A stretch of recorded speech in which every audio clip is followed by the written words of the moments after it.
Саламатсыздар ма, құрметті оқушылар? Бүгінгі өтетін тақырыбымыз 8-ші сыныпқа арналған митоз бен миоздың биологиялық маңызы. Мақсаты тірі ағзалардың тіршілік әрекетіндегі митоз бен миоздың маңызын түсіндіру. Жалпы жасушаның бөлінуінің 3 түрі бар. Амитоз тікелей бөліну, митоз дене жасушаларының бөлінуі, миоз жыныс жасушаларының бөлінуі. Жасушалардың бөліну үдерісі бойынша митозда барлық эукариоттардың дене жасушасы митоз арқылы бөлінеді. Митоз ағза өсу үшін тіршілігін жойған жасушалардың орнын толтыру үшін керек. Нәтижесінде хромосомалар жиынтығы өзгермеген екі еншілес жасуша пайда болады. Ал миозда барлық эукариоттардың жыныс жасушалары миоз арқылы түзіледі. Аталық пен аналық гаметалар түзілу үшін керек. Нәтижесінде бір аналық жасушадан хромосома жиынтығы 2 есе кеміген 4 еншілес жасушалар түзіледі. Митозда бірінші интерфаза дайындық кезеңі, одан кейін цитокинез цитоплазманың бөлінуі, кариокинез ядроның бөлінуі жүреді. Интерфазаның негізгі процестері ДНК-ның молекуласы 2 еселенеді. РНК, АТФ, наруз молекулалар синтезделеді, жасуша органоидтарының саны көбейеді. Мысалы, митохондрия, хлоропласттар, тағы басқалар органоидтардың. Интерфаза кезеңінде хромосомада мынандай өзгерістер болады. Бірінші, хромосоманың өзі пайда болады, ода 2 хроматида жіпшесі пайда болады, одан кейін ДНК-ның 2 молекуласы, одан кейін нуклеотидті тізбектер пайда болады. Бірінші интерфаза кезеңі 10-12 сағатқа созылады. Ядро қабықшасы, ядрошық еріп кетеді. Хромосомалар оралымдалып, тығыздалып қысқарады. Центриолдар полюстерге қарай тартыла бастайды. Бөліну ұршық жіпшелері пайда болады. Одан кейін ядро қабықшасы ериді, хромосомалар экватор бойына тартылады. Енді метафаза кезеңінде хромосомалардың барлығы экваторға жинақталады. 2 хромосома 2 жақтан жіпшелермен қосылады. Анафаза кезеңінде хромосомалар 2 полюске ажырайды, бөлінген хроматидалар хромосомаларға айналады. Хромосомалар оралма күйден жіпшелерге айналады. Телофаза кезеңінде бөліну ұршығы жойылады, ядро қабықшасы пайда болады, ДНК жіпшелерге айналады, ядрошық пайда болады, жеке 2 жасуша пайда болады.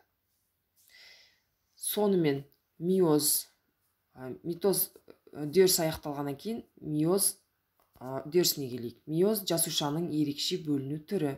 Хромосомалардың саны жасушада гаплоидты болады. Бұл негізінен жыныс жасушаларынан пайда болады. Бұны 1882 жылы Вальтер Флеминг жануарлардан миозды ашты.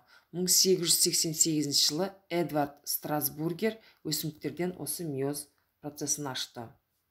Миоз сатылары: бірінші миозда профаза, метафаза, анафаза, екінші миозда профаза, метафаза, анафаза, телофаза кезеңдер жүреді.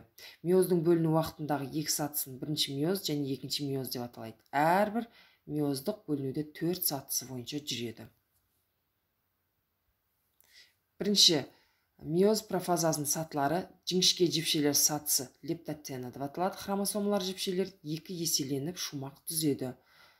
Қосарланған жіпшелер сатысы зиготена, гомологты хромосомалар бір-біріне тартылып жақындасады, конъюгация жүреді.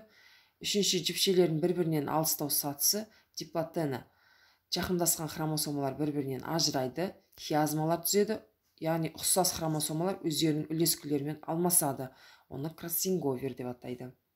Конъюгация сәйкес хромосомалардың жақындасып қосылуы. Кроссинговер қосылған хромосомалар арасындағы үлескілермен, яғни гендермен алмасуы жүреді. Енді сабағымызды қорытындылайтын болсақ, митоздың биологиялық маңызы хромосома санының 2 еселенуі және жас еншілес жасушаларға тең бөлінуі жүреді.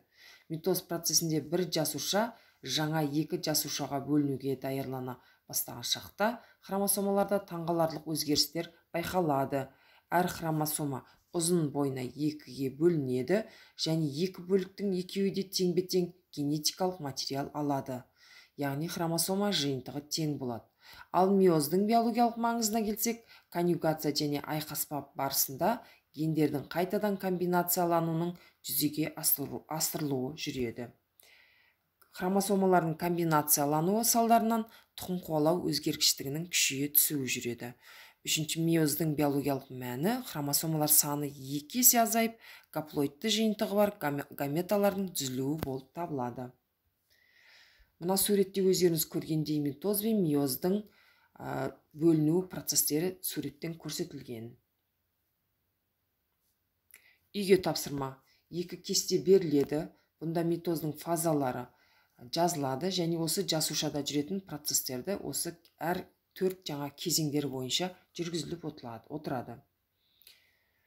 Екінші кесте бойынша митоз бен миоздың салыстырмалы түрде белгілері қалай жүреді, оның ішінде қандай жасушада, бөліну фазасы, қаншаға бөлінеді, және бөлінуде интерфаза кезеңді ДНК-да қандай өзгерістер жүреді, бөліну арасында не жүреді, және конъюгация, кроссинговер болады ма? Соған жауап беру керек. Хромосома немесе хроматидта бөліну кезінде ажырайды ма? Одан кейін бөліну кезеңінде қанша аналық жасушалар пайда болады? Аналық жасушада хромосоманың саны өзгереді ма? Деген осындай сұрақтарға салыстырмалы түрде митоз бен миозға құс белгісін немесе жазбаша түрде белгілеуге болады. Енді мына суреттерді ретімен қоясыз.